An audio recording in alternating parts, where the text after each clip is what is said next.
క్రోధినామ తెలుగు సంవత్సరంలో ఆఖరి మాస శివరాత్రి సందర్భంగా దుర్గాడ శ్రీ ఉమారామలింగేశ్వర స్వామివారికి ప్రత్యేకమైన అభిషేకాలు, పూజలు, అర్చనలు విశేషంగా జరిపారు.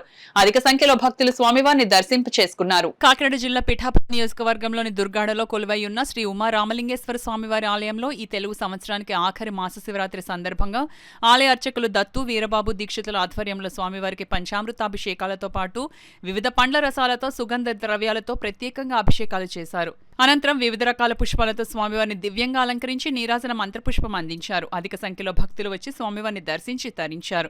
ఈ సందర్భంగా ఆలయ అర్చకులు వీరబాబు దీక్షిత్ మీడియాతో మాట్లాడారు. దుర్గాడ గ్రామంలో ప్రసిద్ధిగాంచిన శ్రీ ఉమారామలింగేశ్వర స్వామివారి దివ్య ఆలయంలో ఈ రోజున మాస శివరాత్రి సందర్భంగా ప్రత్యేక పూజా కార్యక్రమాలు జరిగాయి. ఈ క్రోధినామ సంవత్సరంలో ఆఖరి మాస శివరాత్రి సందర్భంగా 21 ద్రవ్యాలతోటి, సుగంధ జలాలతోటి, పసుపు కుంకుమ జలాలతోటి స్వామివారికి విశేషంగా అభిషేకము, అలాగే వివిధ రకాల పుష్పాలతోటి స్వామికి ప్రత్యేక అలంకరణ, నీరాజన మంత్ర పుష్పాలు, భక్తుల యొక్క సహాయ సహకారాలతో, ఆలయ సేవా సభ్యుల యొక్క సహాయ సహకారాలతో ఈ యొక్క పూజా కార్యక్రమాలు జరిగాయి.